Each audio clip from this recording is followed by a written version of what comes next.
Hello, and thank you for joining me for the first part of our lace along to make the diamond reflections design.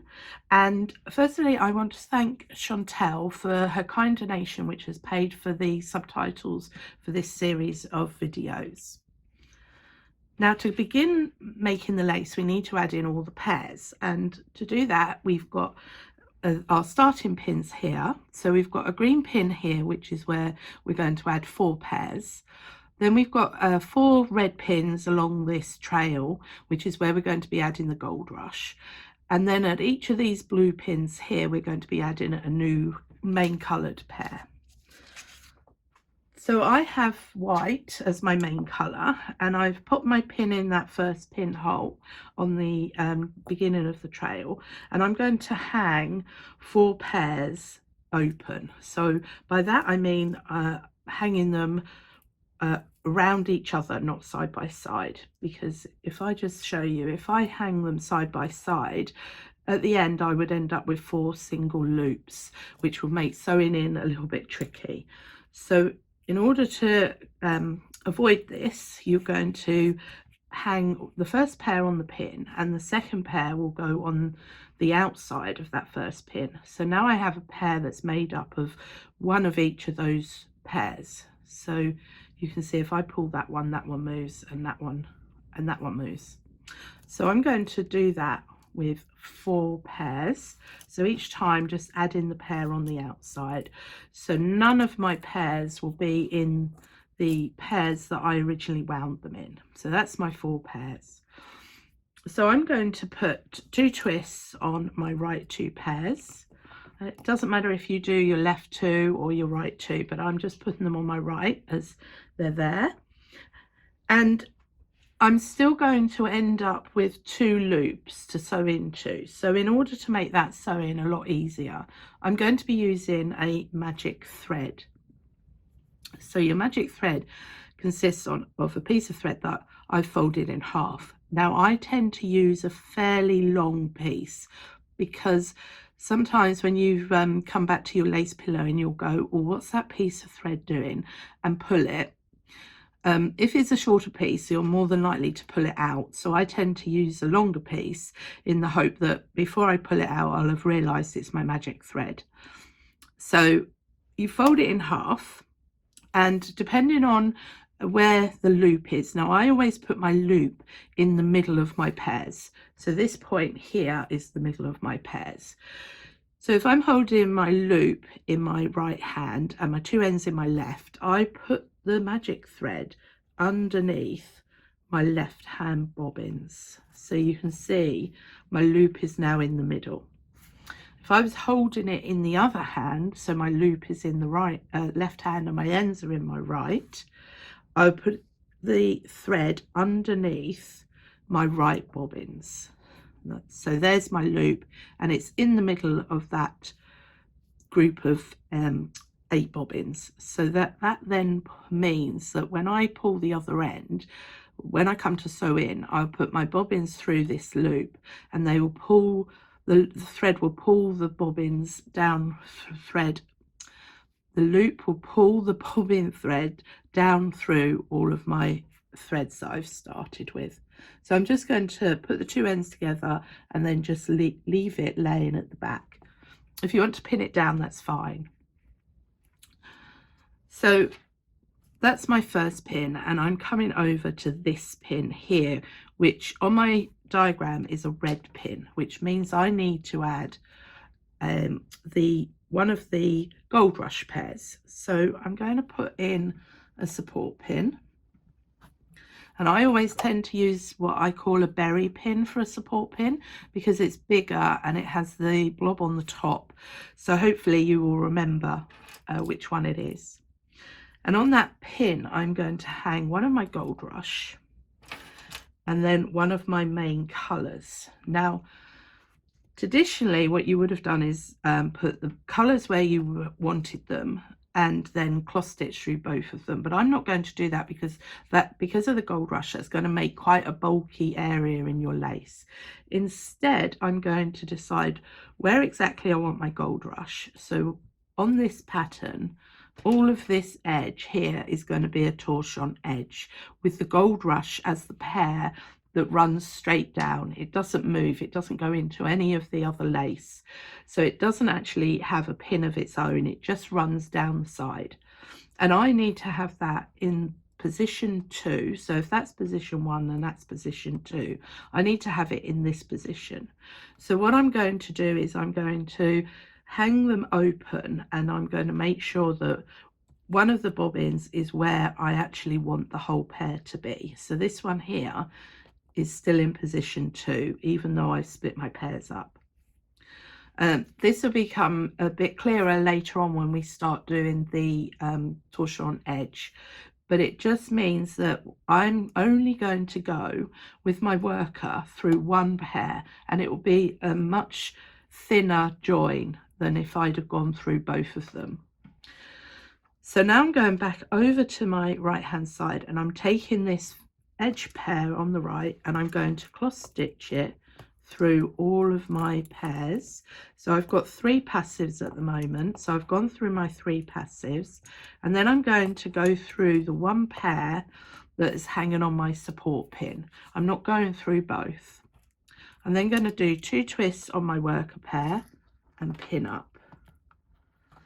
Now at the moment you can give it a little bit of attention, but generally, because everything moves because you're just starting out, especially these two, there's no point in tensioning those two up, but just give your passives a gentle stroke just to then remove any really big loops. Don't go overboard on tensioning, because when you come back across and start moving these bobbins, the movement of those bobbins will tension up your lace, so you don't need to tension really hard. So I'm going to now go cross stitch back through the new pair that I've added, back through my 3 passives to the other side, and I now need to add another new pair. So I'm going to pop my pin, support pin, and I pop it on the edge here until I can't anymore, and I'll show you then what I do with that one. And I'm going to hang a new pair on that pin and cross stitch through, 2 twists of my worker pair and pin up at your next zigzag. I'm just going to move my magic thread out of the way.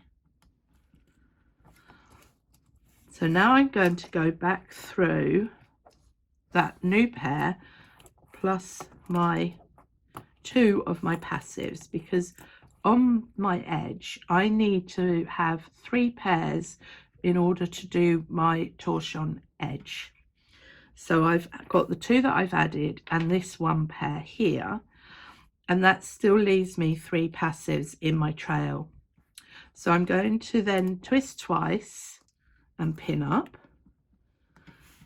And this is going to be quite unusual, because normally you're used to just leaving out a single pair, but because we need the 3 pairs to get our torchon edge started, we need to have 3. So that's my 3, and I can take this support pin out because it's not doing anything. So again, I'm just going to give them a little bit of a little stroke, and then off we go again to the other side. So cross stitch back through 3. And now we reach the other side, so I need to add a new pair on my support pin. So I'm just going to lift my support pin slowly and carefully and leave my pin in my loop, because then I'm going to pull my pair down and my pin will guide my loop down, and that will mean that you won't catch your thread on any of the pins, and it's more likely to go down neatly. Sometimes they twist and that can leave a little bit of a bulk in your thread. So I'm now ready to add a new pair on my support pin, cross stitch through, 2 twists, and it's really important to get really nice loops on this edge, because it's going to be where you're going to be sewing your pairs in at the end. So if you can get into the habit of doing 2 twists either side, you're going to have a much easier time sewing in. So there you're going to cross stitch back through 3 pairs, because we need to leave this pair off. So at the moment we're going to be leaving one pair off each pinhole. Twist twice, and I know if I'm twisting twice on this side, both sides, then I'm more likely to remember it's just one thing. So I always tend to twist twice on both sides. So back through my 3, and we're ready to add another new pair. So again, I'm just going to keep my pin in my loop, and it's going to be this second one in from the right, and just pull it down, and it just goes in really neatly. And then I'm going to repin my support pin and hang another pair, cross stitch through, pin up, twist twice and pin up. I always tend to twist my worker pair before I pin up, because then I know I've done it. So then we're going to go back through 3, 2, 3, and because we're leaving this pair off now, so we're going back into the traditional mode of leaving one pair off on each pin. Twist your worker twice, pin up, just get rid of any really big loops, and back through 3, and you're ready to add in another new pair. So you're going to continue down until you reach this point here, where you will need to start adding a second gold rush. So I'm just going to go off and do that. I've now reached the point where I need to add my next gold rush, and I have 12 pairs that I have left out, and I have used my clover double-ended stitch holders to put all my bobbins on. I love these stitch holders because the beauty of them is they open both sides.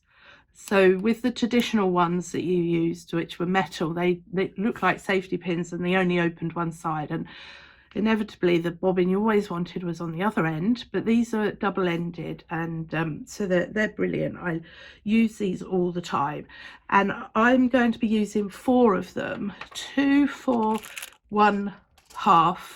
So this one side here I call my outer edge, and this one I'm calling my inner edge. So I'm going to make sure that I put all the bobbins, because these two parts are worked separately, I'm going to make sure all the bobbins for each part are on their own set of stitch holders. So I'll have 2 for the outer edge and 2 for the inner.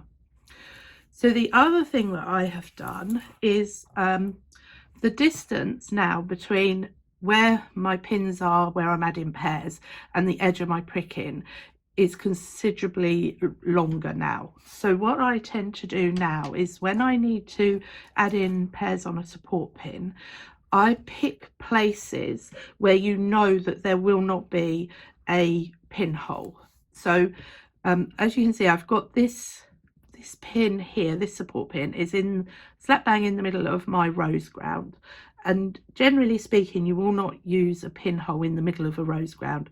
Here's another one. I've already made this once. I'm reusing my pricking because I popped it on card.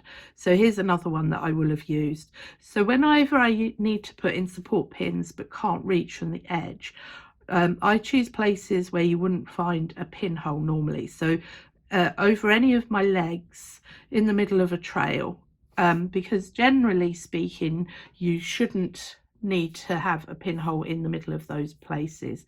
I don't use the pinholes on my pricking because these berry pins are thicker than your pins that you pin up your lace with and will make the hole bigger. So I've come across to this pinhole here. Now at this pinhole I also need to have 2 pairs, one pair to come to this pin, and then I'm going to have my gold rush because the pair to work this one is coming off of this pinhole. So I need to add 2 pairs at this pinhole, one to do this and one to add my gold rush. So I'm just going to pop in it here in the middle of a rose ground, and I want to hang one of my gold rush and one of my main colors. So let me just find those. So there's my main color. Let me just tidy this bobbin up before it all pings off. So oh, I don't tend to use my pins to unhook my thread because you run the risk of shredding your thread, and that's going to cause all sorts of problems. So I tend to use either my Lazy Susan or a blunt-ended tool. So oh, there's that one. Just I've put my Lazy Susan in a safe place, and at the moment I can't find it. How many safe places do I need? Right, so there's my white.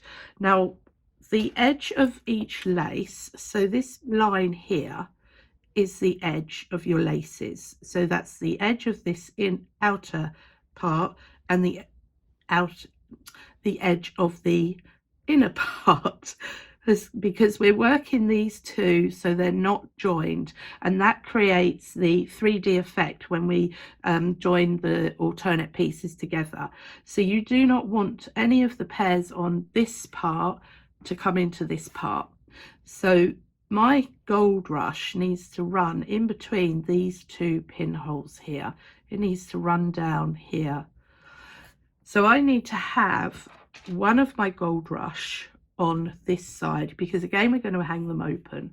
So there's my gold rush on that side, and I'm going to put one of the white to join it, because again it's not going to make a very bulky join.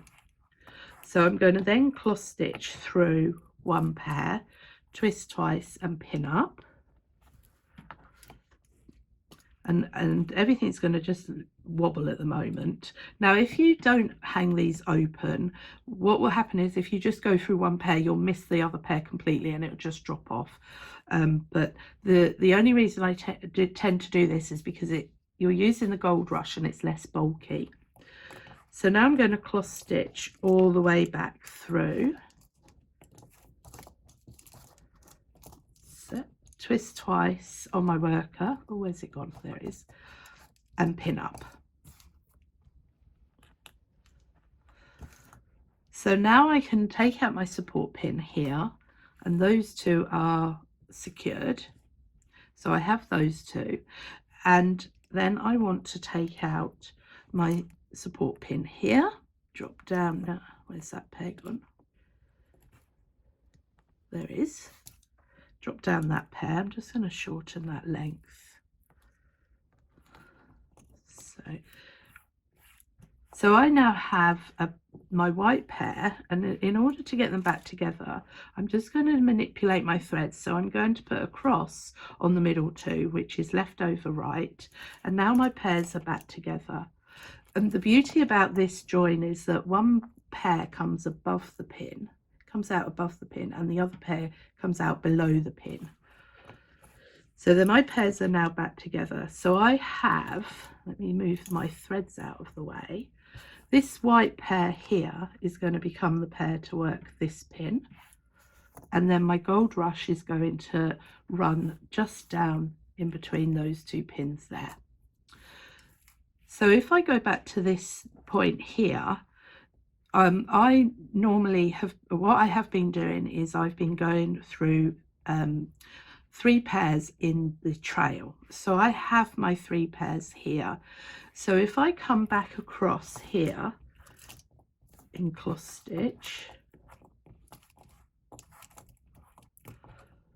I still have my 3 pairs in my trail. I'm going to twist twice because I've already added the pairs over there.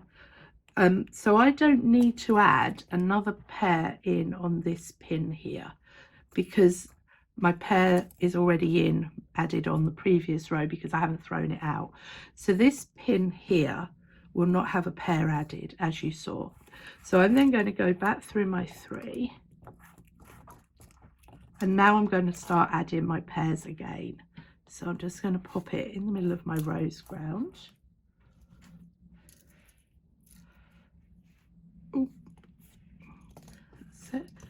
Cross stitch through, twist twice and pin up. Oh, where's it gone? There it is. And cross stitch back through 3. which now means I've dropped off this pair here, and that is all of my pairs for my outer edge. So now I have to think about that was the inner edge of my outer part. I now need to think about the outer edge of my inner part. This is all a bit complicated, isn't it? Sorry, who designed this? So I need to now add another 2 pairs because this bit is separate. None of these pairs are coming over into this part. So this is going to be a completely new start for another torchon edge. And we already know that we need 3 pairs for that. Well, I've got one here, which will come off in a minute. So I now need to add in another new pair. Or another 2 new pairs. So I'm going to pop my support pin there in the middle of a rose round again. I'm going to find a red, a gold rush, hang that on there first, and then I'm going to find another pair of main coloured. Now this one is going to be exactly the same as the one we've just done. We need to have a white pair, a main coloured pair running down the edge, and the gold rush will run down here in between these 2 pins. So we need to make sure that one of our gold rush is on the right hand side, because that's where we want our pair to end up. So I'm just going to hang my pairs open like that.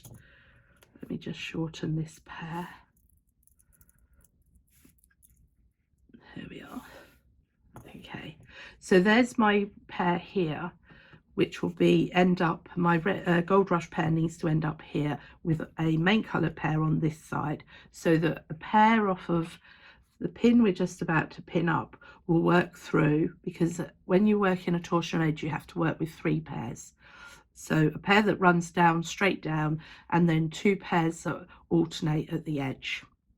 So there's my pairs, there's my worker. I'm going to go through 1 pair, twist my worker and pin up. Once these are in, it will become a lot easier, but it's just getting them in the right place. And like I say, I tend to use the open start for adding these pairs because of that gold rush. It wouldn't be quite so bad if it was just the main colour. So but I think the gold rush really gives it a nice firm edge and it looks decorative. So I'm now going to go back through my 3, remove my support pin, add in a new pair. Oh, all my support pins, because I tend to make the pin holes as I'm going, they tend to get a bit bent. So I've added my new pair, I've cross stitched through, twist twice with my worker and pin up. So this one can now come out. So then I've got 3 passives and I've just left 3 pairs off on this pin, which is the start of my torchon edge on my inner part. So I'm now going to go back through 3, twist twice and pin up,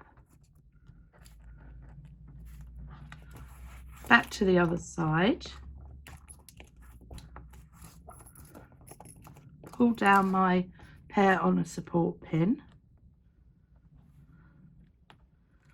and I'm ready to now add in another pair.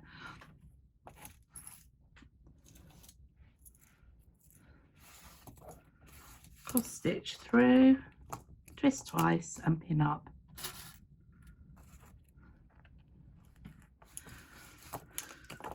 So now I can continue adding all my single pairs until I reach this point down here where I have 4 pinholes left to do. And that's where I'm going to need to add in my other gold rush. I've now reached my final 4 pinholes, so I've got 2 on the top and 2 on the bottom, and I have added all of my main colour and I'm just left with one of my gold rush to add. Now I've got 16 pairs in the outer part, and as you can see, the beauty about these stitch holders is that I can stack them all. So I've got this one and this one, which is par with all the pairs of my inner trail area, and then 2 stitch holders with all my outer. So there's 16 pairs there, 16 pairs here, and then I'm just about to add my gold rush, which will make it 17 pairs. So I've got my gold rush here, and that needs to run down in between these 2 pinholes here. So I'm not going to add it until I reach the bottom here, but in the meantime I'm not going to add any more here. I'm going to start leaving the pairs out. So I've just added my last pair, I've twisted my worker and I'm pinning up. So then I'm going to, or I added it on my previous row, so I can leave that out now. I tend to drop my pairs down after I've been across and back again, because that way then the pinhole is secured and there's less chance of it dropping off if I can. So, but on this particular one you can. So I'm now going to go back. Now normally we would go back through 3 because we've added a new one, but we haven't got a new pair, so I'm only going to go back through 2 because I need this pair to come down to this pin. So I'm going to ignore that pair, twist my worker twice and pin up, go back through my 2 to the other side, twist my worker twice. Again, I'm not adding any new pairs because I've added all of my pairs now. And then I'm going to leave this pair off. So I'm going to now cross stitch back through this white pair. And I'm at the point now where I need to add in my final gold rush pair. And this one is going to be slightly different because I need to manipulate the pair so that it ends up here. So I'm just going to pop a pin in here. Oh, that's why my pins get bent. So I'm going to hang my worker pair there. So I want this end to be main colour, gold rush, main colour. Now if I was to cross stitch through this pair, twist twice and pin up, then go back through that pair to secure and close the pin, I end up with 2 main colours and my gold rush here. But I want my gold rush to be here. So in order to manipulate my threads, I'm just going to undo that. Now, one of the things that I know is that if I do a half stitch, my pairs travel. If you do a cross stitch, they stay exactly where they are. So instead of doing a cross stitch, we're going to do a half stitch. We're then going to pin up and close that with a half stitch, and my gold rush is now exactly where I want it to be. So I've got main colour, gold rush, main colour, and if I just pull this pin out, you will see that this main colour will go to this pin. My gold rush is there to run straight down the middle here, and the pair excuse me, the pair that comes off of this pin will come in and work with this pair into my torchon edge. Now just be careful with this because then as you're moving your pairs around, this might come off and you might find you need to do it again. So that is all of my 33 pairs added. The next stage is to put all of these on a stitch holder, move them all round up to here, and in part 2 we'll start making the main body of our lace and start working this outer trail area here. I don't know what else to call it, but it's an outer part and an inner part. I hope that all makes sense, but if you have got any questions, please don't hesitate to reach out to me. And thank you for watching, and stay tuned for part 2.